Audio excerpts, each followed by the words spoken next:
Pushpa Part 2, The Rule.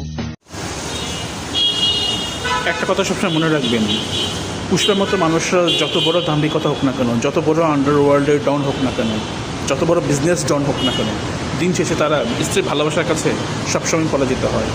আর স্ত্রীর ভালোবাসার কাছে পরাজিত হওয়া মানে আরও গৌরবের বিষয়। সেই প্রকৃত পুরুষ যারা স্ত্রীর ভালোবাসার কাছে পরাজিত হয়। পুষ্পার মতো মানুষরা সবসময় স্ত্রীর ভালোবাসার কাছে পরাজিত হয়।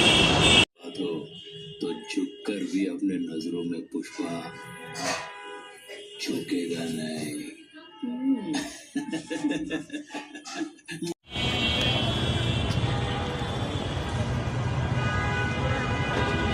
তো পুষ্পা মুভির গানটা সবচেয়ে বেশি সুন্দর ছিল, বিশেষ করে ড্যান্স, কোরিওগ্রাফি এগুলো বেস্ট ছিল। সো এগুলো মূলত আকর্ষণ করেছে মানুষ, এগুলো টানে হলে গিয়েছে, এগুলো দেখে মুগ্ধ হয়েছে, বাহবা দিয়েছে। সো আমি বলবো যে কোরিওগ্রাফি, ড্যান্স, কালার, ভিএফএক্স খুব ভালো ছিল। পুষ্পা মুভি গানটা সবচেয়ে বেশি পপুলার হয়েছে। সো এই গানটাই আমার কাছে বেশি ভালো লেগেছে, তাই ছোট্ট একটা ক্লিপ দিয়ে দিলাম।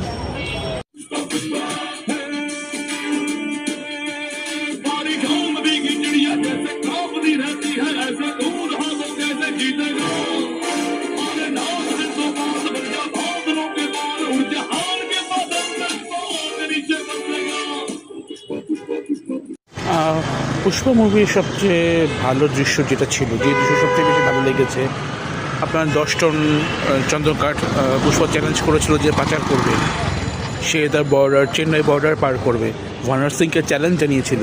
সেই চ্যালেঞ্জের দৃশ্যটা ছিল অত্যন্ত মনোমুগ্ধকর, যেটা দেখে সবচেয়ে বেশি মজা পেয়েছি।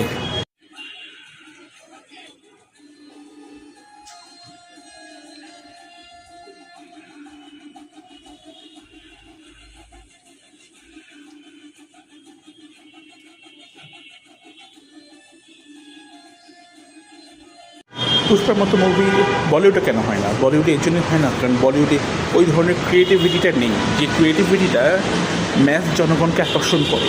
সো বলিউডের মধ্যে কিছু হিংসা বিদ্বেষ থাকে, এক স্টার আর এক স্টারকে সাপোর্ট করে না, এক ডিরেক্টর আর ডিরেক্টর সাপোর্ট করে না, তারা ভিন্ন কিছু ক্রিয়েট করতে চায়।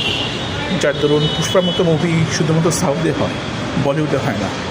সো সাউথ এই জন্য এগিয়ে আছে কারণ সাউথের মধ্যে একটা ক্রিয়েটিভিটি আছে, একটা রিসার্চ আছে, গবেষণা আছে, তারা ফিল্ম নিয়ে গবেষণা করে, তারা পুরো ভারতবর্ষ দর্শককে নিয়ে চিন্তা করে, যেটা বলিউড কখনো চিন্তা করে না। কারণ ভারত হচ্ছে বহু সংস্কৃতি দেশ, বহু জাতির দেশ, বহু ভাষার দেশ।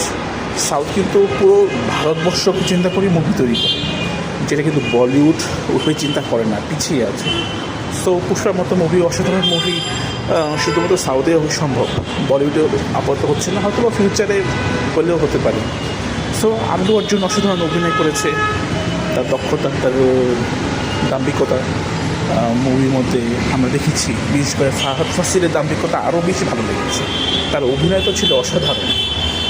সো পুষ্পা মুভি খুব একটা এনজয়েবল একটা মুভি আমরা দেখেছি। সুকুমার এটা পরিচালনা করেছেন অনেক দীর্ঘ সময় ধরে। সো আমরা চাবো যে এই ধরনের মুভি আরও ভালো ভালো হোক।